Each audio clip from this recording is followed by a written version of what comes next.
বাংলাদেশের শীর্ষস্থানীয় দৈনিক প্রথম আলো আজ এক রিপোর্ট প্রকাশ করেছে, যেখানে তারা শিরোনাম করেছে অপতথ্য বেশি ছড়াচ্ছে ভারতের গণমাধ্যম। রিউমার স্ক্যানের বরাত দিয়ে তারা এই রিপোর্টটা প্রকাশ করে।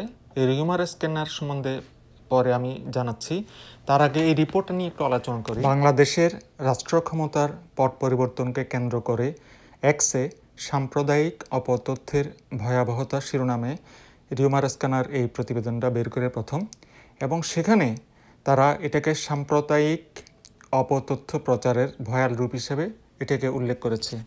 যেটা আগে ছিল টুইটার, সেটা এখন নাম হচ্ছে তার এক্স। সেই এক্সের কথাই এখানে উল্লেখ করা হয়েছে।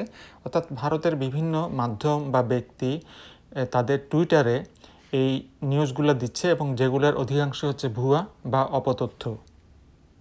রিউমার স্ক্যানার বলছে, অ্যাকাউন্টগুলোতে 5 থেকে 13ই আগস্টের মধ্যে প্রচারিত পোস্টগুলো 1,54,00,000-এর বেশিবার দেখা হয়েছে, এবং এসব অপতথ্য ছড়ানো অ্যাকাউন্টধারীর 72% ইন্ডিয়াতে থাকেন বলে এখানে উল্লেখ করা হয়েছে। রিপোর্টে বলা হয়েছে, দীপক শর্মা নামের একটি এক্স অ্যাকাউন্ট থেকে 9 আগস্ট একটা ভিডিও পোস্ট করা হয়, যেখানে বলা হচ্ছে বাংলাদেশের হিন্দু নারী ও শিশুদের একটি শিবিরে বা ক্যাম্পে জিহাদিরা বোমা হামলা চালিয়ে শত শত নারীকে হত্যা করেছে।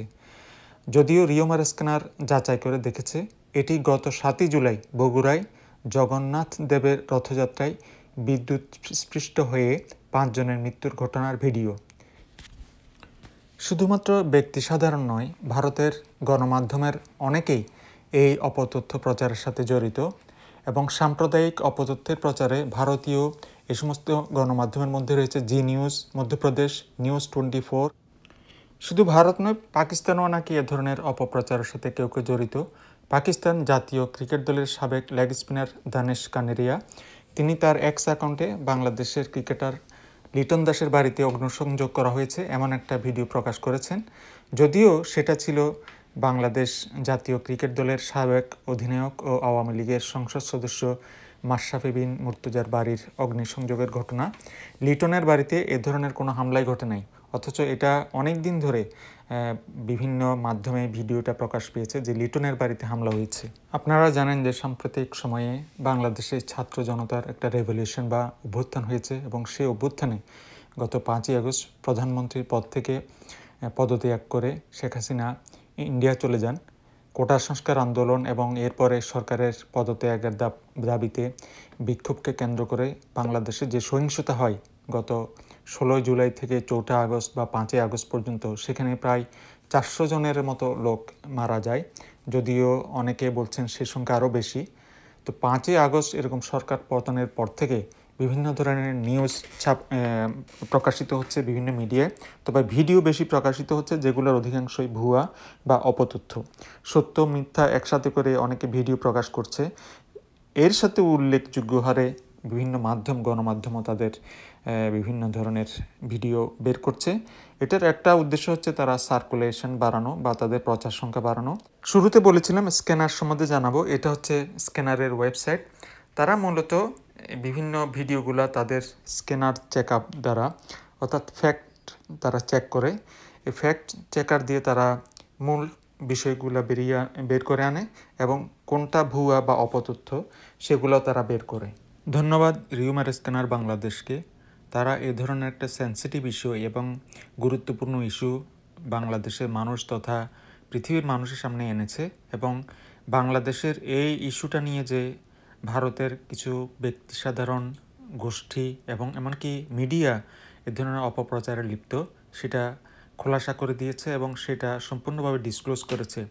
তো এই কারণে এই বাংলাদেশের যারা সংখ্যালঘু সম্প্রদায়, তারাও এই বিষয়টা জানতে পেরেছে, এবং সত্যিকারের তাদের উপর কী ধরনের জুলুম নির্যাতন বা হামলা হয়েছে সেটার একটা তুলনামূলক চিত্র তারা পাবে।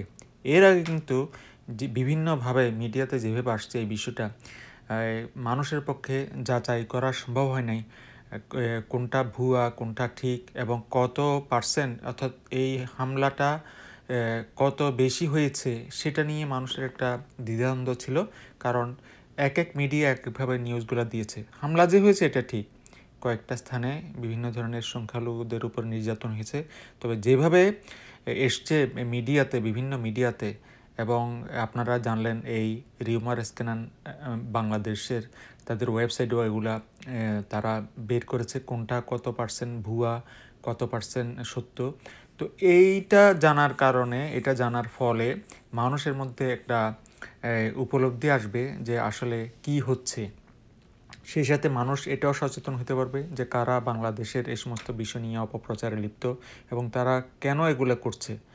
ভারতের একটা সম্প্রদায়, এটা বিভিন্ন মাধ্যমে জানা গেছে যে এই যারা মৌলবাদী, ওই দেশে মৌলবাদী যারা, এবং তার যারা বাংলাদেশের এই সমস্ত ইস্যুগুলো নিয়ে বিভিন্ন সময় শিরোনাম করে বা মিডিয়াতে প্রচার করে তাদের নিজস্ব রাজনৈতিক স্বার্থ উদ্ধারের জন্য, সেটা যে সব সময়ে আপনার অপপ্রচার এবং অপতথ্যের উপর ভিত্তি করে এই সমস্তগুলা তারা প্রচার করে, সেটা আমরা আবারও জানলাম।